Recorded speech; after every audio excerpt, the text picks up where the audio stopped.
meus colegas de gabinete, excelências e convidados ilustres, senhoras e senhores.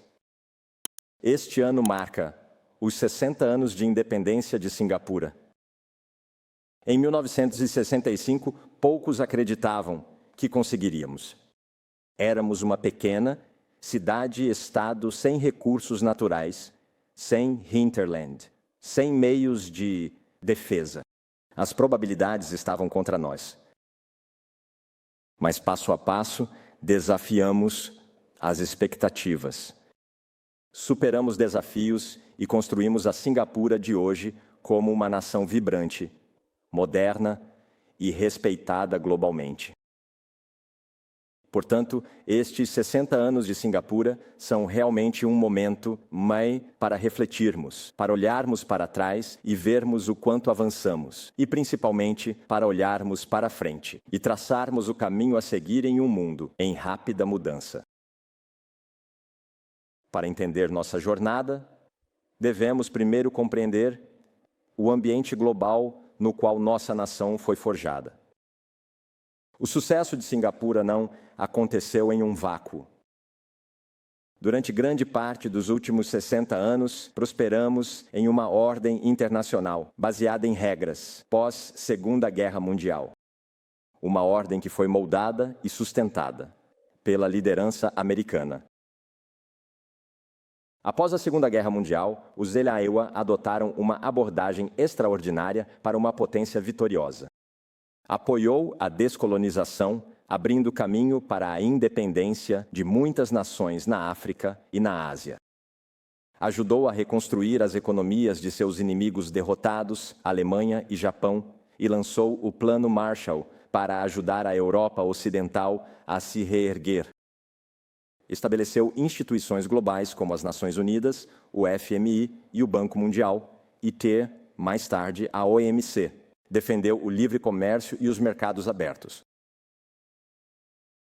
Tudo isso promoveu um sistema internacional de regras e normas que possibilitou a cooperação global. Criou espaço para que nações menores, como Singapura, participassem de forma significativa nos assuntos mundiais e se beneficiassem do comércio global e do desenvolvimento. Os Estados Unidos perseguiram esses esforços por seu próprio interesse esclarecido, pois, tendo sido arrastados para 2 guerras mundiais, estavam determinados a prevenir outro conflito global. E acreditavam que, aplicando seu poder para sustentar tal ordem global, poderiam promover a paz e a prosperidade não apenas para o mundo, mas também para si mesmos.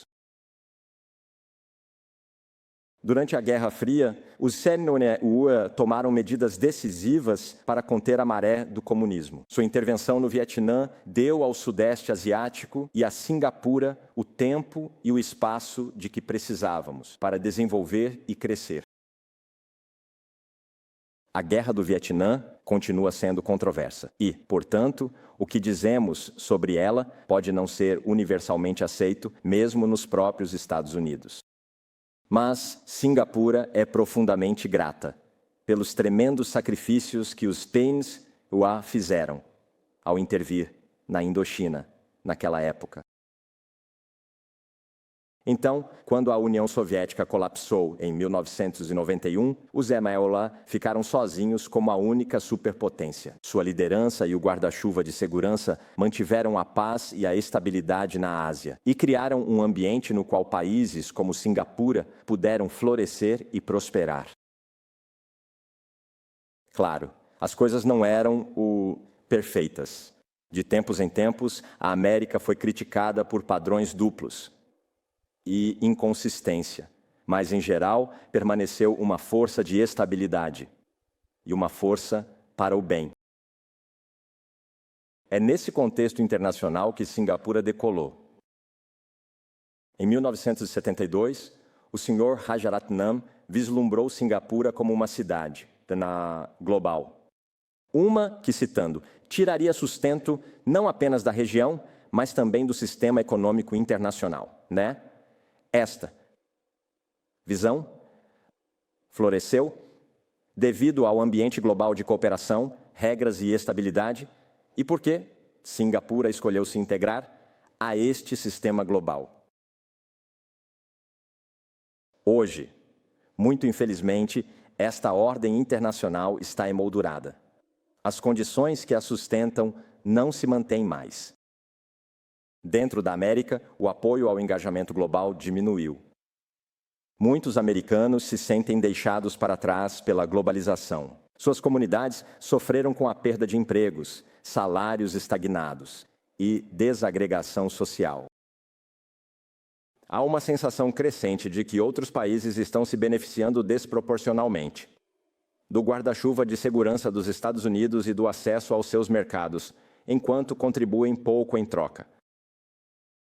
A longa e custosa guerra no Afeganistão e no Iraque após o 11 de setembro aumentou a conscientização pública em relação aos compromissos estrangeiros, e os choques da crise financeira global de 2008 e da pandemia de Covid causaram mais perturbações e deslocamentos. Portanto, há agora um forte e crescente impulso dentro dos Estados Unidos para se voltar para dentro, focar em suas próprias prioridades domésticas e reduzir compromissos caros no exterior. Essa mudança é evidente sob a atual administração americana. O secretário de Estado do ZEWA, Marco Rubio, destacou ele mesmo que o papel único do ZEWA era, entre aspas, normalmente, e o produto do fim da Guerra Fria. Não era normalmente, e o produto do fim da Guerra Fria. Mas esse sentimento não se limita a um único partido. Reflete mudanças estruturais mais profundas na sociedade americana, que os Isensaimwa não podem mais se dar ao luxo de liderar o mundo na resolução de todos os problemas, e agora precisam reduzir o que fazem no exterior. Portanto, isso pode não ser apenas uma mudança temporária de política. Isso pode refletir o novo normal no Suaresiwa por algum tempo. Ao mesmo tempo, a China emergiu como um concorrente quase igual do Zeileio. A China se beneficiou imensamente dessa ordem liderada pelo Zelaliwat. E hoje uma nova geração de chineses, criada em uma era de rápido crescimento e renascimento nacional, acredita que o leste está em ascensão e o oeste está em declínio. Eles também são mais assertivos, determinados a corrigir a humilhação percebida do passado e a garantir o que vem como o lugar de direito da China no mundo. América e China estão agora travadas em uma feroz disputa pela supremacia global. Nenhum dos países quer um conflito aberto, mas há uma profunda desconfiança e suspeita de ambos os lados. Erros de cálculo, especialmente em pontos de tensão como Taiwan, podem desencadear uma escalada mais ampla e perigosa. Ambas as potências afirmam que não desejam forçar os países a escolher lados. Mas, na realidade, cada uma busca atrair outros para suas respectivas órbitas. Essa rivalidade já está remodelando nosso mundo e continuará a definir o cenário geopolítico nos próximos anos. Portanto, estamos no meio de uma transição global confusa para algo que ninguém pode prever. Os Estados Unidos estão se afastando de seu papel tradicional como garantidor da ordem e policial do mundo. Mas nem a China, nem qualquer outro país estão dispostos ou capazes de preencher o vácuo. Assim, as nações estão se voltando para dentro, priorizando seus próprios interesses restritos. A maré crescente de cooperação global que definiu as últimas décadas está dando lugar a uma de crescente competição e desconfiança. E, como resultado, o mundo está se tornando mais fragmentado e desordenado. Em meio a essas realidades geopolíticas, países em todo o mundo estão reexaminando suas suposições estratégicas e recalibrando suas políticas. Na Europa, muitos ficaram surpresos com a ambiguidade dos Estados Unidos sobre garantias de segurança para a Ucrânia e a OTAN, e seu tratamento desigual, de aliados e parceiros. Há uma ansiedade palpável sobre a dependência excessiva do apoio militar do Simon Froewa, e os países europeus estão repensando fundamentalmente suas posturas de defesa. A França levantou a ideia de estender seu guarda-chuva nuclear a outros parceiros europeus, por exemplo. A Polônia expressou interesse em adquirir armas nucleares, e o parlamento alemão votou para isentar os gastos com defesa, com regras fiscais. Essas não são mudanças menores. Elas refletem uma realização mais profunda e fundamental na Europa de que o dividendo da paz pós-Guerra Fria acabou e que a Europa deve agora reinvestir em sua própria defesa e resiliência. Na Ásia, esses desenvolvimentos estão sendo observados com a mesma atenção. Na primeira viagem à Ásia, o secretário de proteção dos ESTAs, Pete Hegseth, busca garantir parcerias regionais. Ele disse, e eu digo que a América em primeiro lugar não significa a América sozinha e que os PESTOA irão priorizar e se voltar para a Ásia de uma maneira que não seja muito aberta e estabelecer as decisões necessárias para evitar a guerra. Mesmo assim, os países tomarão medidas para aumentar suas próprias capacidades apenas para desejar que a ajuda não chegue a tempo. Eles se lembrarão de que o presidente Obama já disse que os EUA estavam reequilibrando suas facilidades para a Ásia. No entanto, esse movimento não foi aceito na administração do Seket Iwa subsequente. Por isso que no Japão e na Coreia do Sul, as discussões públicas sobre defesa têm se intensificado. Há apelos para mitigar a ansiedade, incluindo através de exercícios de resgate e defesa aérea, e até mesmo discussões que antes eram consideradas tabu sobre a aceitação de armas nucleares. O que antes não era considerado, agora foi exposto abertamente. Portanto, tudo isso representa uma grande mudança psicológica em toda a região. E se essas mudanças continuarem, elas podem alterar as relações estratégicas da Ásia, de maneira fundamental, levando a um maior desenvolvimento militar, uma postura de emergência mais rígida e um ambiente de segurança regional mais tenso, assim como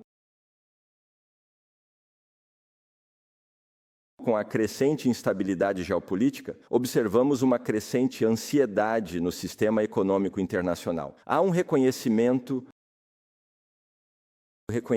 na economia internacional sobre o trilema entre independência econômica, segurança econômica e conflitos geopolíticos. Apenas dois podem coexistir ao mesmo tempo, mas não os três.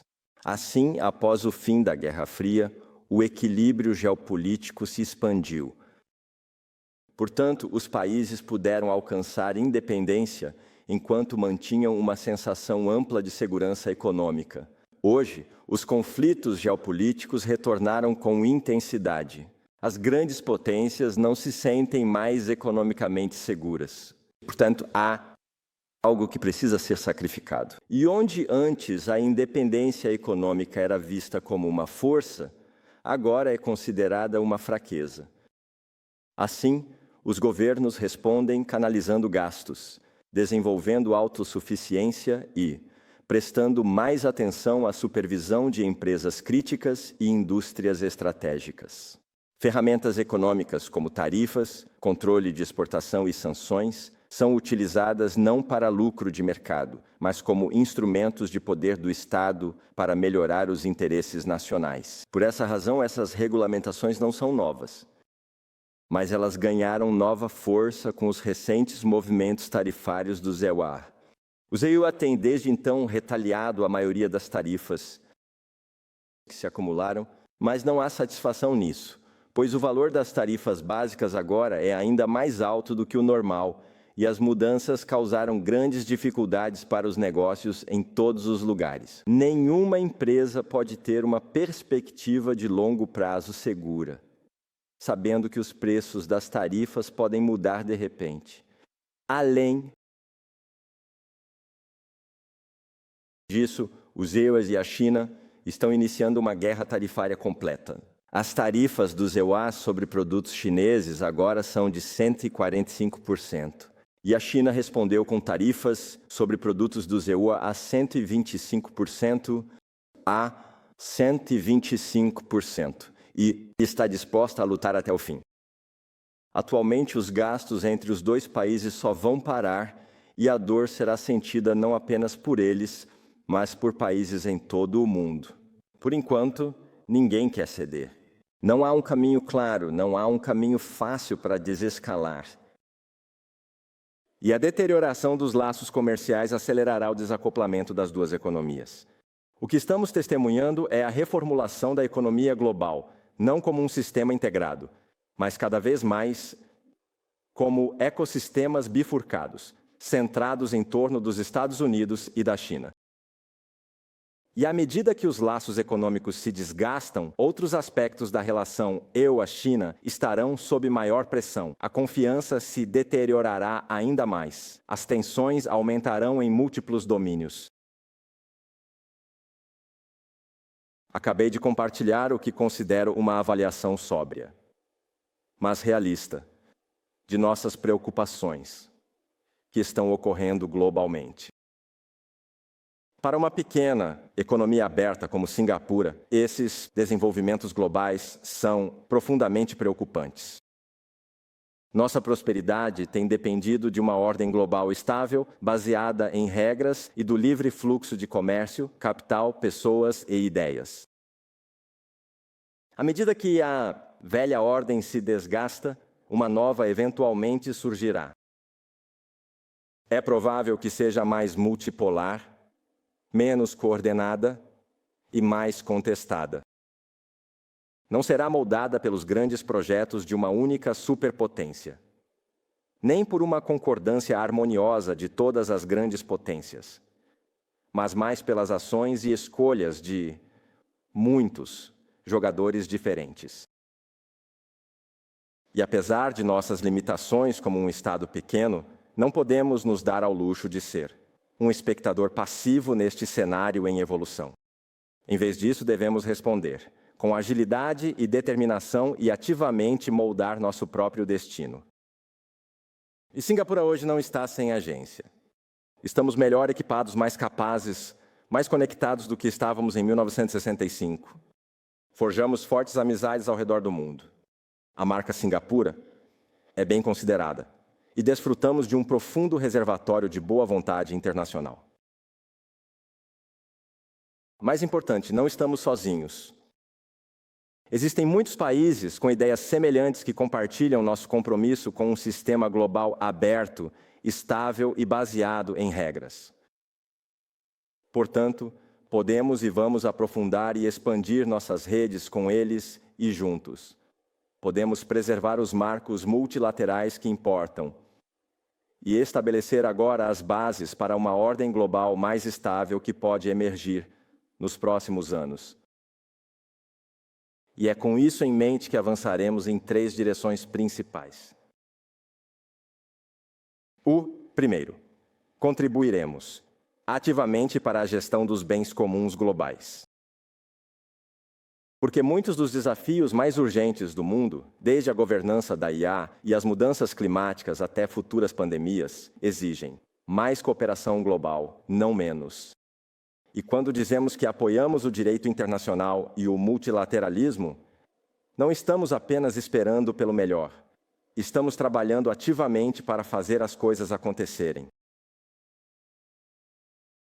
Entendemos que nossos interesses como um Estado pequeno são melhor, protegidos quando as regras se aplicam igualmente a todos.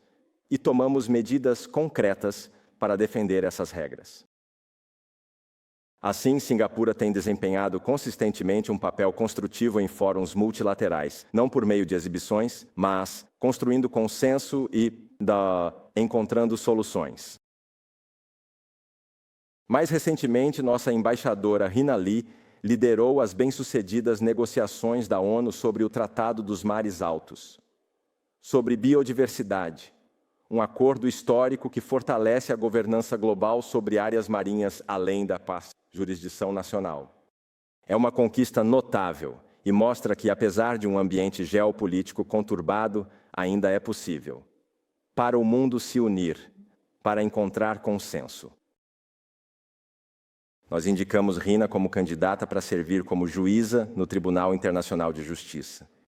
É um reflexo do nosso compromisso contínuo com o Estado de Direito nos assuntos internacionais. Singapura também pode servir como um incubador para ideias e iniciativas práticas. Por exemplo, durante a pandemia de Covid, fundamos e co-presidimos o Friends of COVID-19 Vaccines Global Access, ou COVAX Facility, para promover o multilateralismo das vacinas. Mais recentemente, lançamos a parceria para o financiamento da transição da Ásia, ou FAST-P. Esta é uma plataforma de financiamento misto, destinada a mobilizar capital privado para apoiar a descarbonização da Ásia. Dada a nossa trajetória de desenvolvimento, também podemos fazer mais para apoiar o desenvolvimento de outros países, compartilhando nossa experiência. Abordarei um centro de apoio ao desenvolvimento de capital humano, que acreditamos ser o ingrediente fundamental para o sucesso de qualquer país. E fazemos isso para criar programas de treinamento e estudar negócios para construir capacidade e catalisar mudanças. E conseguimos causar um impacto. Desde 1992, o Programa de Cooperação de Singapura beneficiou mais de 155 mil funcionários de mais de 180 países, territórios e organizações intergovernamentais. Faremos mais nestes tempos desafiadores. E é por isso que estabelecemos uma nova unidade de parceria para o desenvolvimento no MFA, para coordenar esforços entre as agências governamentais em Singapura, fortalecer colaborações e focar em áreas onde Singapura pode ter um impacto significativo. Continuaremos a focar no Sudeste Asiático, que é nossa região, mas também reservaremos mais recursos para parceiros em regiões mais distantes, na África, no Oriente Médio, na América Latina, no Pacífico e no Caribe. E expandiremos nosso trabalho em novos domínios como a economia digital e a energia renovável. Através desses esforços, esperamos ser um participante responsável, que ajude a moldar um ambiente global mais estável, resiliente e inclusivo. Em segundo lugar, defenderemos uma coesão e integração regional mais profunda. A ASEAN continua sendo central para a política externa de Singapura. Em um mundo fragmentado, a unidade regional é mais importante do que nunca. Se a ASEAN puder permanecer coesa e proativa, ajudará todos os 10 membros a navegar nas tensões geopolíticas e manter nossa relevância coletiva. Como disse o Sr. S. Rajaratnam na fundação da ASEAN, se não permanecermos juntos, acabaremos separados. A integração econômica da ASEAN percorreu um longo caminho. Juntos, agora somos a 5ª maior economia do mundo e conseguimos tornar a área de livre comércio da ASEAN praticamente livre de tarifas, praticamente ainda não 100%. Portanto, ainda há um caminho a percorrer. Esses ganhos já beneficiaram nossos cidadãos e empresas, mas não podemos e não devemos parar aqui. Precisamos acelerar nossos esforços de integração. Devemos almejar a eliminação de 100% das tarifas em toda a região e aumentar o comércio intra-ASEAN, além de reduzir ainda mais as barreiras não tarifárias para facilitar a operação das empresas em toda a ASEAN. Devemos também concluir o Acordo Quadro da Economia Digital da ASEAN e atualizar nossos ALCs com parceiros-chave como China, Índia e República da Coreia. Devemos também acelerar o desenvolvimento da rede elétrica da ASEAN, facilitando o comércio transfronteiriço de eletricidade.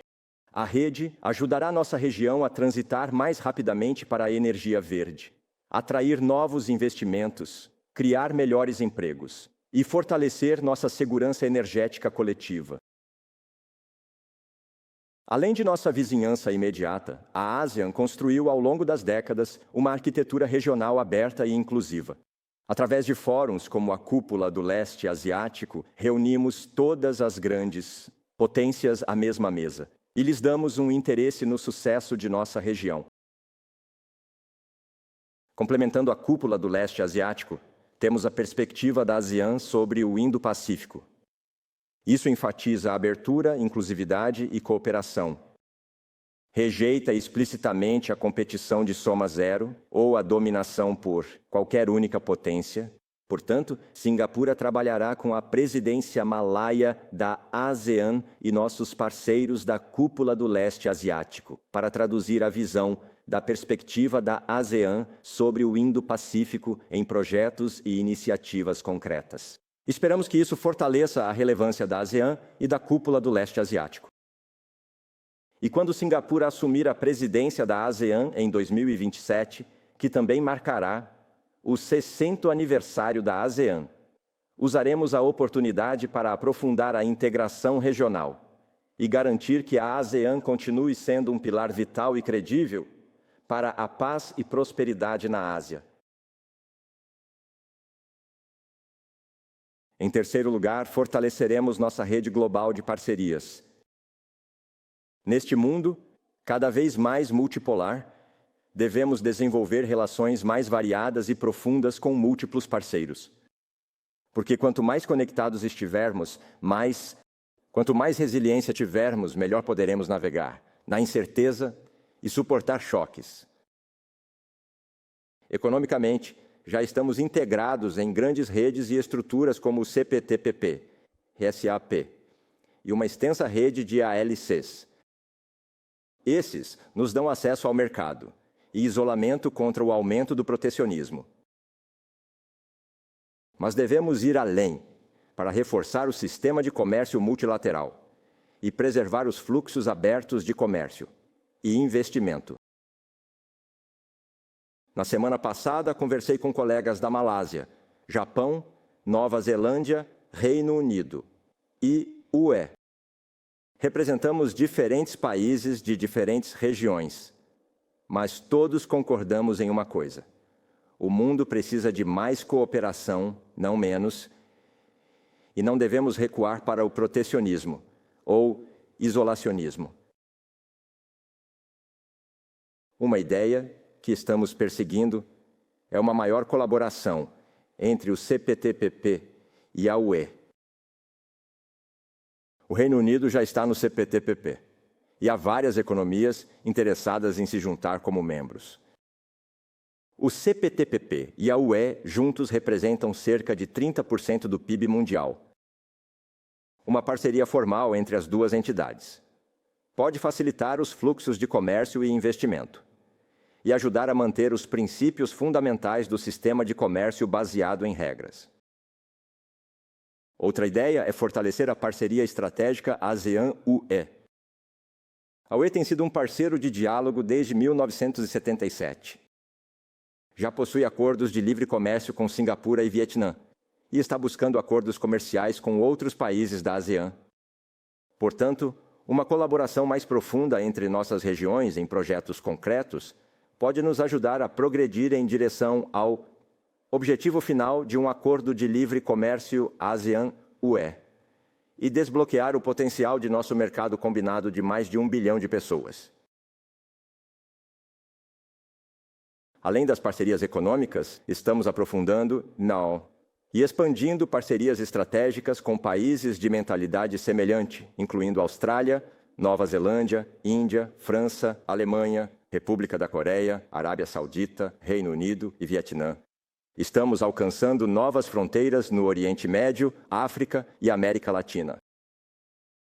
No Oriente Médio, os países do Golfo estão crescendo rapidamente e se posicionando como atores geopolíticos-chave por direito próprio.